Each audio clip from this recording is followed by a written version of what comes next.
নত্যবিধান ও সত্যবিধান। নত্যবিধান বাংলা ভাষায় বহু তৎসম বা সংস্কৃত শব্দে মূর্ধন্য মূর্ধন্য এবং দন্ত দন্তান্ন এর ব্যবহার আছে, তা বাংলায় অবিকৃতভাবে রক্ষিত হয়। তৎসম শব্দের বানানে মধ্যাহ্ন এর সঠিক ব্যবহারের নিয়মই হচ্ছে নত্যবিধান।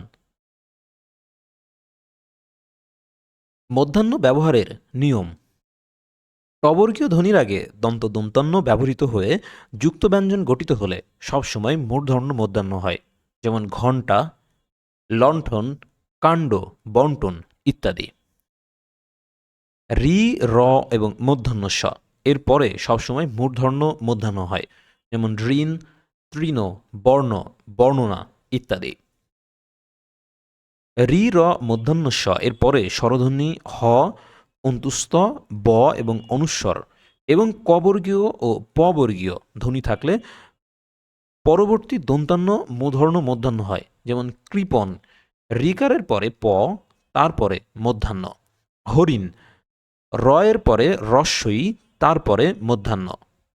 অর্পণ, র প্লাস প প্লাস অ প্লাস মধ্যাহ্ন।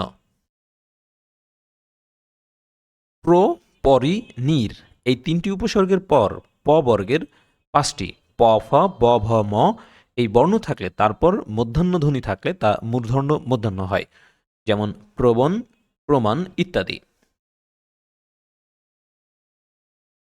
কতকগুলো শব্দে স্বভাবতই মধ্যাহ্ন হয়: চাণক্য, মাণিক্য, গণ, বাণিজ্য, লবণ, মন, পেনুবিনা, কঙ্কন, কণিকা, কল্যাণ, শোণিতমণি, স্থানুগুণ, পুণ্যবেণী, ফণি, অনু, বিপণী, গণিকা, আপন, লাবণ্যবাণী, নিপুণ, ভুনিতা, পানি, গৌণ, কোণ, ভান, পণ, শান, চিক্কণ, নিক্কণ, তিন, কফনি, বণিক, গুণ, গণনা, পিনাক, পণ্য, বান।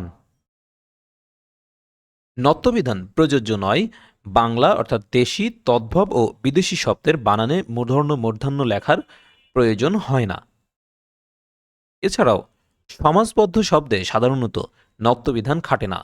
এরূপ ক্ষেত্রে দন্তান্ন হয়, যেমন ত্রিনয়ন, সর্বনাম, দুর্নীতি, দুর্নাম, দুর্নিবার, পরনিন্দা, অগ্রনায়ক ইত্যাদি। তবর্গীয় বর্ণের সঙ্গেও যুক্ত দন্তান্ন কখনো মধ্যাহ্ন হয় না, যেমন অন্ত, কান্ত, প্রান্ত, ছন্দ, বন্দি, অন্ধ ইত্যাদি। সত্যবিধান: যেসব তৎসম শব্দে মধ্যাহ্নস্ব রয়েছে তা বাংলায় অবিকৃত রয়েছে। তৎসম শব্দের বানানে মূর্ধন্য মধ্যাহ্নস্ব এর ব্যবহারের নিয়মকেই সত্যবিধান বলে। মধ্যাহ্নস্ব ব্যবহারের নিয়ম: অ, আ ভিন্ন অন্য স্বরধ্বনি এবং ক ও র এর পরের দন্তস্ব থাকলে তা মধ্যাহ্নস্ব হয়, যেমন ভবিষ্যৎ, ভ যোগ অ, ব যোগ রস্বই, মধ্যাহ্নস্ব যোগ ব এর পরেই এর ব্যবধান। মুমূর্ষু, চক্ষুমান, চিকিৎসা, নিশুতি ইত্যাদি।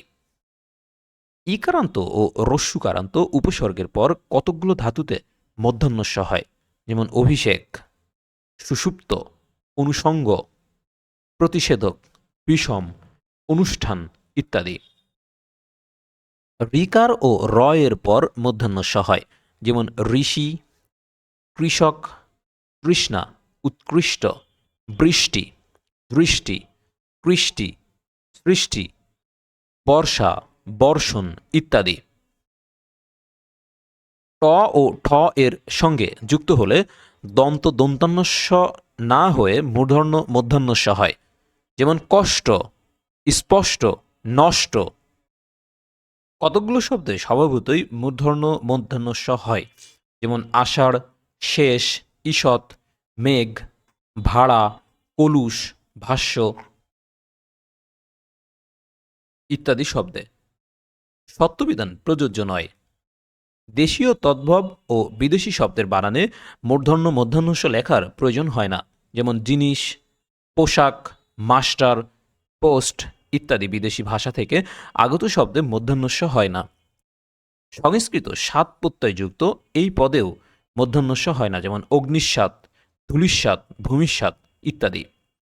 শিক্ষক নিবন্ধন স্কুল ও স্কুল পর্যায় 2 এর বিগত বছরের প্রশ্ন উত্তর। 1 নম্বরে আছে নিচের কোনটি সত্যবিধানের নিয়মে শুদ্ধ? অপশনগুলোর মধ্যে সঠিক উত্তর নেই, সুতরাং এখান থেকে এই সত্যবিধানের নিয়মে শুদ্ধ কিছু বানান আছে, যেমন জিনিস, পোশাক, মাস্টার, পোস্ট ইত্যাদি। 2 নম্বরে আছে কোন ধরনের শব্দে কখনোই মূর্ধন্য মধ্যাহ্ন হবে না? বিদেশি শব্দে কখনোই মূর্ধন্য মূর্ধন্য হয় না। প্রভাষক নিবন্ধন কলেজ ও সমপর্যায় এর বিগত বছরের প্রশ্ন উত্তর। নত্যবিধান বাংলা বানানে কোন শব্দের ক্ষেত্রে প্রযোজ্য? নত্যবিধান বাংলা বানানের ক্ষেত্রে সংস্কৃত শব্দের ক্ষেত্রে প্রযোজ্য। বিভিন্ন প্রতিযোগিতামূলক পরীক্ষায় আসা প্রশ্ন উত্তর। নিচের কোন শব্দে নত্যবিধি অনুসারে মধ্যাহ্ন ব্যবহার হয়েছে? অপশনগুলোর মধ্যে প্রবণ এই শব্দটিতে নত্যবিধি অনুসারে মধ্যাহ্ন ব্যবহৃত হয়েছে।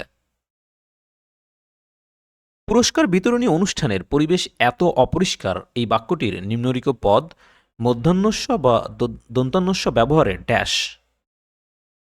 এখানে দুটি শুদ্ধ। 3 নম্বরে আছে নত্যবিধি সাধারণত কোন শব্দে প্রযোজ্য? নত্যবিধি সাধারণত তৎসম শব্দে প্রযোজ্য। 4 নম্বরে আছে কোন বানানটি শুদ্ধ? অপশনগুলোর মধ্যে ক নম্বরে পাষাণ, এই বানানটি শুদ্ধ। 5 নম্বরে আছে কোন জাতীয় শব্দে মধ্যাহ্নস্ব এর ব্যবহার হয় না? মধ্যাহ্নস্ব ব্যবহার হয় না বিদেশি শব্দে। 6 নম্বরে আছে নত্য ও সত্যবিধান ব্যাকরণের কোন অংশে আলোচিত হয়? নত্য এবং সত্যবিধান ব্যাকরণের ধ্বনিতত্ত্বে আলোচিত হয়। এই বক্সটি এটি খুবই ইম্পর্টেন্ট, এখানে বিভিন্ন আলোচ্য বিষয় খুব সুন্দর করে ছক আকারে দেওয়া আছে। 7 নম্বরে আছে নত্যবিধান প্রযোজ্য হয় কোন শব্দে? নত্যবিধান প্রযোজ্য হয় তৎসম শব্দে। 8 নম্বরে আছে নত্যবিধান প্রযোজ্য হয় কোন শব্দে? নত্যবিধান প্রযোজ্য হয় তৎসম শব্দে।